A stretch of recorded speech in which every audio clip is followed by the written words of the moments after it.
Hello friends, welcome back to our YouTube channel Naukri for you. दोस्तों, आज हम लोग देखने वाला है 70th बीपीएससी प्रीलिम्स के लिए 90 डेज प्लानर सीरीज में आज हम लोग सामान्य विज्ञान के डे 10 को देखने वाले हैं। दोस्तों, अगर आप हमारे चैनल पर नए हैं तो प्लीज़ हमारे चैनल को सब्सक्राइब करेंगे। अगर आपको हमारी वीडियोज़ पसंद आती हैं या आपको हेल्पफुल लगती हैं, हमारी वीडियोज़ पर लाइक और कमेंट करना मत भूलिएगा और इसे अपने दोस्तों के साथ भी ज़रूर शेयर कीजिएगा। तो चलिए दोस्तों, शुरू करते हैं आज के इस वीडियो को। तो आज का जो हमारा टॉपिक है वो है विज्ञान की शाखाएं। तो आज का देखते हैं पहला क्वेश्चन। इन ग्रंथियों में नालिकाएं नहीं होती, इसके बजाय वे अपने हार्मोन सीधे रक्त प्रवाह में छोड़ते हैं। वे हार्मोन बनाते हैं जो रासायनिक संदेशवाहक होते हैं, जो रक्त के माध्यम से अंगों और ऊतकों को लक्षित करने के लिए विभिन्न शारीरिक कार्यों को विनियमित करते हैं। इन ग्रंथियों के उदाहरण पिट्यूटरी ग्रंथि, थायराइड ग्रंथि, अधिवीर ग्रंथियाँ हैं। ऊपर चर्चा की जा रही ग्रंथि की पहचान करें तो आंसर हो जाएगा ए, एंडोक्रीन ग्लैंड्स। अंतःस्रावी ग्रंथियों में नालिकाएं नहीं होती और इसलिए इन्हें नालिका विहीन ग्रंथियां कहा जाता है। इनके स्राव को हार्मोन कहते हैं। इन हार्मोनों के स्राव द्वारा नियंत्रित प्रमुख गतिविधियां चयापचय, वृद्धि, प्रजनन, नींद, मनोदशा और ऊतक कार्य। इनको जो है आंतरिक स्राव की ग्रंथियां भी कहा जाता है, जैसे पिट्यूटरी, थायराइड, अधिवृक्क आदि। वे ग्रंथियां जिनमें शरीर के सतह या शरीर के अंदर अपने स्राव को डालने के लिए एक नली होती है, उन्हें बहिःस्रावी ग्रंथियां कहा जाता है, जैसे पसीना ग्रंथियाँ, आंसू ग्रंथियाँ, गैस्ट्रिक ग्रंथियाँ, आंत्र ग्रंथियाँ, यकृत, स्तन ग्रंथियाँ। एक्राइन और होलोक्राइन ग्रंथियाँ एक्सोक्राइन ग्रंथियों के प्रकार हैं। अगला क्वेश्चन है, ऊतकों के संबंध में निम्नलिखित कथनों पर विचार करना। उपयुक्त में से कौन सा कथन गलत है? तो आंसर हो जाएगा ना तो एक और ना ही दो, दोनों कथन जो है सही है। रक्त और लसिका तरल संयोजी ऊतक है। इनमें कोशिकाएं होती हैं जिन्हें गठित तत्व भी कहा जाता है, जो एक सरल परम कोशिकीय मैट्रिक्स प्लाज्मा में घूमती है। रक्त और लसिका सभी महत्वपूर्ण भागों को जोड़ता है और पोषक तत्व, ऑक्सीजन और एंटीबॉडी जैसे अन्य आवश्यक अणुओं को ले जाता है। इस पहला कथन सही है। दूसरा कथन, तंत्रिका ऊतक हमारे तंत्र का मूल ऊतक है। तंत्रिका ऊतक शरीर के कार्यों का निरीक्षण विनियमन करता है। तंत्रिका ऊतक एक विशेष ऊतक है जो शरीर के एक भाग से दूसरे भाग तक उत्तेजना पहुंचाता है। अगला देखते हैं। डैश एक लाल भूरे रंग का स्थलीय केसरुकी है जो नम मिट्टी की ऊपरी परत में रहता है। दिन के समय मिट्टी को छेद कर और निकल कर बनाए गए बिलों में रहता है। इस संदर्भ में निकट स्थान को पढ़ें तो आंसर हो जाएगा बी, केचुआ। केचुआ जो है अकेसरुकी प्राणी है जो एनेलिडा संघ के ओलिगोचेटा वर्ग से संबंधित है। केचुआ का शरीर खंडित होता है जो सेटे बालों जैसी संरचना से ढका होता है, जो गति करने में सहायता करती है। इसका शरीर अग्र सिर, खंडों और पूंछ पश्च सिर में विभाजित होता है। वे मिट्टी में उपस्थित कार्बनिक पदार्थों का उपभोग करता है, जिसे वे पचा लेता है और पोषक तत्व से भरपूर मल के रूप में उत्सर्जित कर देता है, जिससे मिट्टी की उर्वरता में सुधार होती है। केचुआ अपनी त्वचा के माध्यम से श्वास लेता है, जिससे ऑक्सीजन और कार्बन डाइऑक्साइड के आदान प्रदान को सुगम बनाने के लिए नम बनी रहनी चाहिए। केचुआ उभयलिंगी होते हैं, अर्थात प्रत्येक जीव में नर और मादा दोनों प्रजनन अंग होते हैं। बगीचों में उन्हें उनके मल के अवशेषों से पहचाना जा सकता है, जिन्हें कृमि मल के नाम से जाना जाता है। सामान्य भारतीय केचुए फेरेटिमा और लुम्बिग्रस हैं। मेढकों के संबंध में गलत कथन की है जो पहचान करना है तो आंसर हो जाएगा सी, उनके शरीर का तापमान स्थिर रहता है। ये गलत है। मेढकों के शरीर का तापमान अलग अलग होता है क्योंकि वे एक्टोथर्मिक ठंडे गुण वाले जानवर हैं। इसका मतलब है कि उनके शरीर का आंतरिक तापमान काफ़ी हद तक बाहरी वातावरण से प्रभावित होता है। मेढकों में तापमान विनियमन के बारे में मुख्य बिंदु जो है इस प्रकार है। गर्म वातावरण में उनके शरीर का तापमान बढ़ जाता है, जबकि ठंडे वातावरण में ये घट जाता है। वे गर्मी पाने के लिए धूप में बैठ सकते हैं या ठंडक पाने के लिए छाया और पानी की तलाश कर सकते हैं। कुछ मेढक अत्यधिक तापमान से बचने के लिए मिट्टी में बिल बना लेते हैं या पत्तियों के नीचे छिप जाते हैं। अत्यधिक तापमान के कारण कुछ मेंढक निष्क्रिय अवस्था में चले जाते हैं। ठंड के दौरान उनका चयापचय धीमा हो जाता है और वे निष्क्रिय हो जाते हैं। निम्नलिखित में कौन सी संरचना भोजन को श्वास नली के द्वार में प्रवेश करने से रोकती है? तो आंसर हो जाएगा बी, एपिग्लोटिस। कंठ छेद एपिग्लोटिस उपास्थि का एक छोटा लचीला आवरण होता है जो जीव के आधार पर स्थित होता है तथा निगलने के दौरान श्वास नली के प्रवेश द्वार को ढकता है तथा भोजन और तरल पदार्थों को वायु मार्ग में प्रवेश करने से रोकता है। ग्रास नली एक पेशी नली है जो गले ग्रेसनी के को पेट से जोड़ती है। इसका प्राथमिक कार्य भोजन और तरल पदार्थों को मुंह से पेट तक पहुंचाना है। ग्रासनी एक मांसपेशिया ट्यूब जैसी संरचना है जो नाक, गुहा, मुंह और स्वरे यंत्र आवाज बॉक्स के पीछे स्थित है। यह हवा और भोजन दोनों के लिए एक समान मार्ग के रूप में कार्य करती है। डायफ्राम एक गुंबद के आकार की मांसपेशियों वाला विभाजन है जो छाती गुहा को उत्तर गुहा से अलग करता है। यह फेफड़ों के विस्तार और संकुचन के लिए, सिकुड़ने और स्थिर होने के लिए श्वास में एक महत्वपूर्ण भूमिका निभाता है। अगला देखते हैं, भोजन एक सतत नली से होकर गुजरता है जिसे आहार नली कहते हैं। इस नली को विभिन्न भागों में विभाजित किया जा सकता है। तो भोजन के गुजरने का कालानुक्रमिक क्रम में शरीर के उपरोक्त भागों को व्यवस्थित करना है। तो आंसर हो जाएगा 1 5 2 4 3 6 7। सबसे पहले हो जाएगा मुख गुहा, फिर हो जाएगा ग्रासनी, अमाशय, छोटी आंत, बड़ी आंत, मलाशय और गुदा। लास्ट में एक्सप्लेनेशन देखते हैं इसका। आहार नली एक लंबी निरंतर मांसपेशी ट्यूब है जो शरीर से होकर गुजरती है, जिसकी लंबाई 8 से 10 मीटर होती है। दोनों छोर पर खुली होती है, जिसमें मुंह जो है आगे की तरफ और गुदा पीछे की तरफ होता है। आहार नली भोजन के पचाने के लिए जिम्मेदार होती है। अमाशय की अंदरूनी परत बलगम, हाइड्रोक्लोरिक एसिड और पाचक रसों का स्राव करती है। इस संदर्भ में निम्नलिखित में विचार करना उपयुक्त में से कौन सा युग्म सही है? तो आंसर हो जाएगा इनमें से कोई नहीं। बलगम अमाशय की अंदरूनी परत को हाइड्रोक्लोरिक एसिड के हानिकारक प्रभाव से बचाने में मदद करता है। बलगम पेट की दीवारों में मौजूद ग्रंथियों द्वारा गैस्ट्रिक रस से स्रावित होता है। हाइड्रोक्लोरिक एसिड भोजन को तोड़ता है और पाचन एंजाइम भोजन में मौजूद प्रोटीन को तोड़ते हैं। एसिड बैक्टीरिया को भी मारता है। मानव शरीर में पाचन रस स्राव होते हैं जिनमें एंजाइम होते हैं जो भोजन को पोषक तत्वों में तोड़ देते हैं। यह रस लाल ग्रंथियाँ, पेट, यकृत, अग्नाशय और छोटी आंत द्वारा निर्मित होते हैं। अगला देखते हैं, यह लाल भूरे रंग की ग्रंथि है जो पेट के ऊपरी भाग में दाहिनी ओर स्थित है। यह शरीर की सबसे बड़ी ग्रंथि है। यह पित्त रस का स्राव करती है जो पित्ताशय नामक थैली में जमा होते हैं। पित्त वसा के पाचन में महत्वपूर्ण भूमिका निभाते हैं। इस संदर्भ में ऊपर चर्चा किस ग्रंथि के बारे में की गई है? तो आंसर हो जाएगा ए, यकृत। यकृत मानव शरीर के सबसे बड़ा अंग माना जाता है जो शरीर के विकास और वृद्धि के साथ साथ अपना आकार बढ़ाता है। यकृत शरीर के प्रमुख अंगों में से एक है जो कशेरुकियों में स्थित होता है और शरीर से विषहरण, रक्त निष्पंदन और अन्य महत्वपूर्ण शारीरिक कार्य करता है। यकृत पित्त स्रावित करता है जो बाद में पित्ताशय में जमा हो जाता है। शरीर में वसा के टूटने के लिए पित्त की आवश्यकता होती है। मानव सृजन प्रणाली के संबंध में निम्नलिखित कथनों पर विचार करना, इनमें कौन सा कथन सही है? तो केवल 2 जो है सही है। मूत्रवाहिनी एक नली है जो मूत्र को गुर्दे से मूत्राशय तक ले जाती है। यह मूत्र प्रणाली का अनिवार्य हिस्सा है जो मूत्र को उत्सर्जन के लिए ले जाने में मदद करता है। मूत्राशय खोखला अंग है जो मूत्र मार्ग के माध्यम से शरीर से बाहर निकलने से पहले मूत्र को संग्रहित करता है। यह एक लचीला अंग है जो अलग अलग मात्रा में मूत्र को रोकने के लिए फैल सकता है। मूत्र मार्ग एक नली है जो पेशाब के दौरान मूत्राशय से मूत्र को शरीर के बाहर ले जाती है। गलत कथन की पहचान करनी है, तो 10 का हमारा आंसर हो जाएगा डी। ऑप्टिकल तंत्रिका एक गहरी मांसपेशी डायफ्राम है जो पुतली के आकार को नियंत्रित करती है। ये गलत है। आइरिस आंख का रंगीन हिस्सा है जो पुतली के चारों ओर होता है। यह पुतली के आकार को नियंत्रित करता है। इस प्रकार आंख में प्रवेश करने वाले प्रकाश की मात्रा को नियंत्रित करता है। इसके अतिरिक्त आइरिस के अनूठे पैटर्न का उपयोग बायोमेट्रिक पहचान में किया जाता है जैसे कि सुरक्षा उद्देश्यों के लिए आइरिस स्कैनिंग। ऑप्टिक तंत्रिका तंतुओं का एक बंडल है जो रेटिना से मस्तिष्क तक दृश्य जानकारी संचारित करता है। यह दृष्टि के लिए आवश्यक है क्योंकि यह आंखों से मस्तिष्क में दृश्य केंद्रों तक संकेतों को ले जाता है जिससे व्यक्ति जो देखता है उसे समझने और व्याख्या करने में सक्षम होता है। यूटेशियन ट्यूब मानव शरीर के निम्नलिखित में से किस भाग में पाई जाती है? तो आंसर हो जाएगा डी, कान में।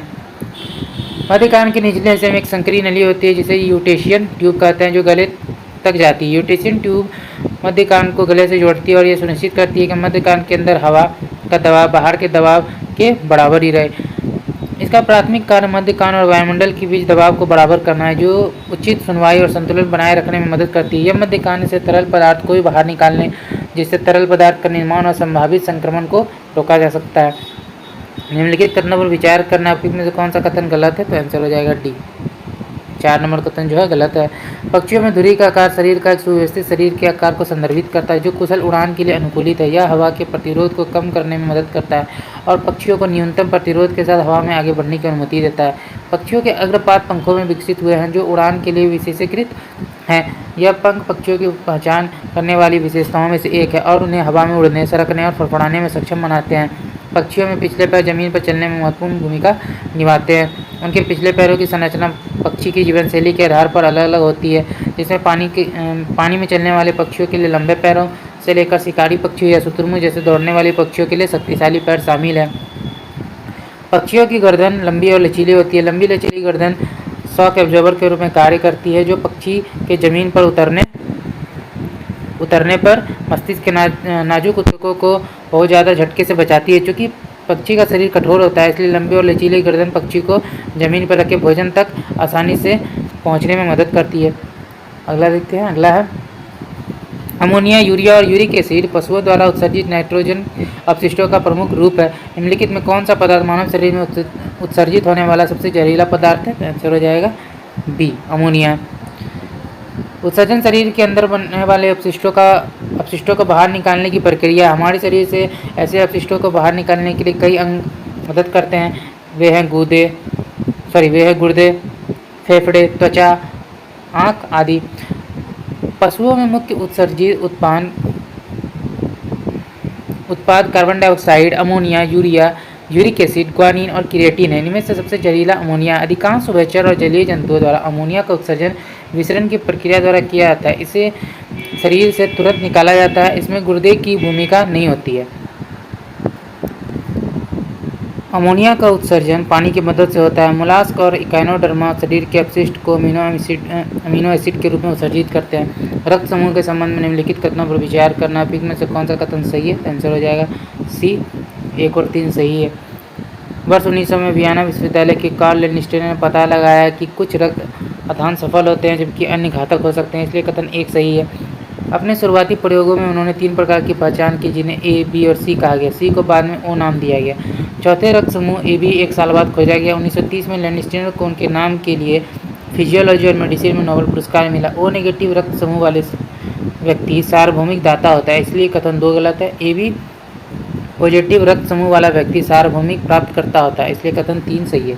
केंचुए तथा मेढक अपनी त्वचा से सांस लेते हैं, जिसके कारण दोनों जीवों की त्वचा होती है नम और चिकनी। केंचुए और मेढक की त्वचा छूने पर नम और चिकनी महसूस होती है। इनमें से गैस आसानी से गुजर सके। यद्यपि मेढक के पास मनुष्यों की तरह फेफड़े का एक जोड़ा होता है, वे अपनी नम और चिकनी त्वचा से सांस ले सकते हैं। सूची 1 को सूची 2 से सम्मिलित करना है, तो आंसर हो जाएगा सी। मानव जाति का अध्ययन नृवंश विज्ञान, इथनोलॉजी। कंकाल का अध्ययन अस्थि विज्ञान। पशुओं का अध्ययन प्राणी शास्त्र। कोशिकाओं का अध्ययन कोशिका विज्ञान। कवकों का अध्ययन कवक विज्ञान।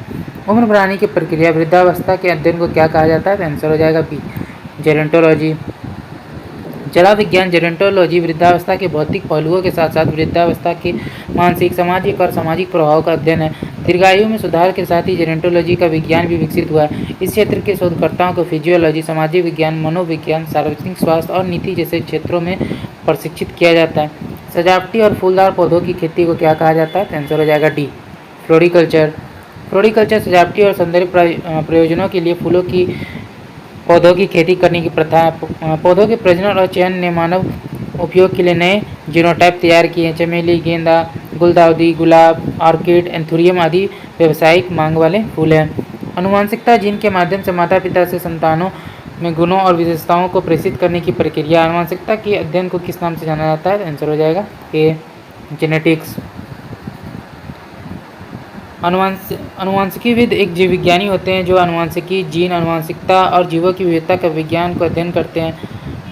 अनुवांशिकी वह अध्ययन है कि जैसे जीन और लक्षण एक पीढ़ी से दूसरे पीढ़ी तक पहुंचते हैं। हमारे जीन में ऐसी जानकारी होती है जो हमारे स्वास्थ्य, हमारे रूप और यहाँ तक कि हमारे व्यक्तित्व को भी प्रभावित करती है। विभिन्न जैविक जीवन प्रक्रियाओं पर प्रकाश के प्रभाव के अध्ययन को क्या कहा जाता है? तो आंसर हो जाएगा बी, फोटोबायोलॉजी। जीवित जीवों में प्रकाश के कारण होने वाले किसी भी परिवर्तन के अध्ययन को फोटोबायोलॉजी कहा जाता है। फोटोबायोलॉजी अनुसंधान का एक व्यापक क्षेत्र है जो प्रकाश के जैविक प्रभाव का अध्ययन करता है और इसने मौलिक प्रश्नों को समझने में बड़ी प्रगति की है, जैसे कि प्रकाश संश्लेषण कैसे काम करता है। जीव विज्ञान के अध्ययन के संबंध में निम्नलिखित कथनों पर विचार करना। उपयुक्त में कौन सा कथन सही है? तो आंसर हो जाएगा ए। पहला कथन सही है। जीव विज्ञान को जीवन और जीवित जीवों के विज्ञान के रूप में परिभाषित किया जाता है। इस शब्द का प्रयोग सबसे पहले लेमार्क और ट्रेवेनियस ने 1801 में किया था। कथन दूसरा गलत है। एडवर्ड जेनर को प्रतिरक्षा विज्ञान का जनक कहा जाता है। अरस्तु को जीव विज्ञान का जनक कहा जाता है। तीसरा कथन गलत है। Darwin the origin of species पुस्तक के लेखक हैं। हिस्टोरिया एनिमिलियम अरस्तु द्वारा लिखित एक पुस्तक है। पौधों की आंतरिक संरचना के अध्ययन को क्या कहा जाता है? आंसर हो जाएगा प्लांट एनाटॉमी। पादप शरीर रचना विज्ञान प्लांट एनाटॉमी पौधों की आंतरिक संरचना के अध्ययन के लिए समान शब्द है। पौधों की अंग उत्तक कोशिकीय संरचना के अध्ययन को पादप शरीर रचना विज्ञान के रूप में जाना जाता है। कोशिकाएं पौधों के मूल निर्माण खंड के रूप में काम करती हैं। कोशिकाएं उत्तक में व्यवस्थित होती हैं जो फिर अंगों में व्यवस्थित होती है। अगला देखते हैं, निम्नलिखित कथनों पर विचार करना है। उपयुक्त में से कितने कथन सकते हैं? तो आंसर हो जाएगा डी, सभी 4। पहला कथन सही है। सभी जीवित जीव और निर्जीव पदार्थ हाइड्रोजन, ऑक्सीजन, नाइट्रोजन आदि से बने होते हैं। समान मूल तत्व हैं जो जीवित और निर्जीव दोनों पदार्थों में पाए जाते हैं। कथन दूसरा सही है। कोशिका को जीवन की बुनियादी संरचनात्मक और कार्यात्मक इकाई के रूप में जाना जाता है। यह शरीर का निर्माण खंड है क्योंकि बहुत छोटे से लेकर सबसे बड़े तक हर जीव कोशिकाओं से बने होते हैं। तीसरा कथन सही है। चार्ल्स डार्विन ने सबसे पहले विकास की अवधारणा को परिभाषित किया। उन्होंने अपनी पुस्तक द ओरिजिन ऑफ स्पीसीज में इस सिद्धांत को प्रतिपादित किया। इस सिद्धांत के पीछे मुख्य कारक प्राकृतिक चयन है, जिसका अर्थ है कि पर्यावरण के लिए अधिक अनुकूल जीवों की जीवित रहने की संभावना अधिक होती है। कथन चौथा सही है। डार्विन के प्राकृतिक चयन के सिद्धांत का आधार योग्यता की उत्तरजीविता कहलाता है। इसका मतलब यह है कि जो जीव पर्यावरण के साथ सबसे बेहतर ढंग से संयोजित हो जाता है वे पर्यावरण में जीवित रहने और प्रजनन करने में सबसे अधिक सफल होता है। मनुष्य और मानव जाति के विज्ञान, जिसमें उसकी शारीरिकी और मानसिक संरचना, सांस्कृतिक विकास और वर्तमान और अतीत की सामाजिक स्थितियाँ शामिल हैं, क्या कहा जाता है? आंसर हो जाएगा एंथ्रोपोलॉजी। मनोविज्ञान एक जासूस की तरह है जो लोगों के बारे में सब कुछ जानता है। वे कैसे रहते हैं, वे क्या मानते हैं और वे एक दूसरे और अपने आसपास के लोगों के साथ कैसे बातचीत करते हैं। उदाहरण के लिए एक मनोविज्ञानी यह अध्ययन कर सकता है कि विभिन्न संस्कृतियाँ विवाह समारोह कैसे मनाती हैं ताकि इन अनुष्ठानों के पीछे के अर्थ को समझा जा सके और विभिन्न समाजों में कैसे भिन्न होते हैं। एलन मस्क ने मंगल ग्रह पर मानव बस्ती बसाने के लिए एक मिशन शुरू किया। अंतरिक्ष में जीवन की संभावना का अध्ययन क्या कहलाता है? आंसर हो जाएगा सी, एस्ट्रोबायोलॉजी। एस्ट्रोबायोलॉजी ब्रह्मांड में जीवन का वैज्ञानिक अध्ययन है जिसमें इसकी उत्पत्ति, विकास, वितरण, भविष्य शामिल है। यह पृथ्वी से परे जीवन की संभावना और अन्य ग्रहों, चंद्रमा और खगोलीय पिंडों पर इसके लिए सहायता स्थिति को पता लगाते हैं। निम्नलिखित पर मिलान करना है। तो इनमें से कितने मिलान सही हैं? तो आंसर हो जाएगा ए, 1।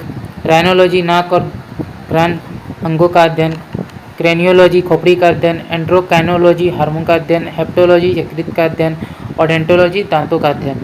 मिट्टी एक मौलिक प्राकृतिक संसाधन है जो पृथ्वी पर जीवन को बनाए रखने में महत्वपूर्ण भूमिका निभाती है। इस संदर्भ में निम्नलिखित में से कौन मिट्टी के अध्ययन को संदर्भित करता है? तो आंसर हो जाएगा बी, पेडोलॉजी।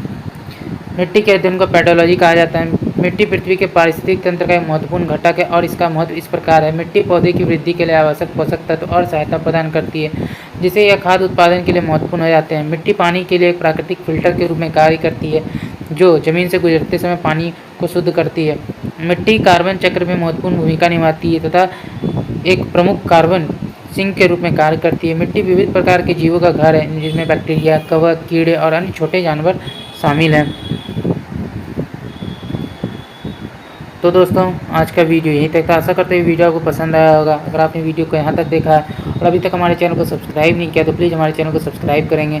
अगर आपको हमारी वीडियोस पसंद आई या आपको हेल्पफुल लगी तो इसे अपने दोस्तों के साथ भी जरूर शेयर कीजिएगा। और हाँ दोस्तों, हमारी वीडियोज़ पर लाइक और कमेंट करना मत भूलिएगा। तो चलिए फिर मिलते हैं एक मज़ेदार वीडियो के साथ। जय हिंद।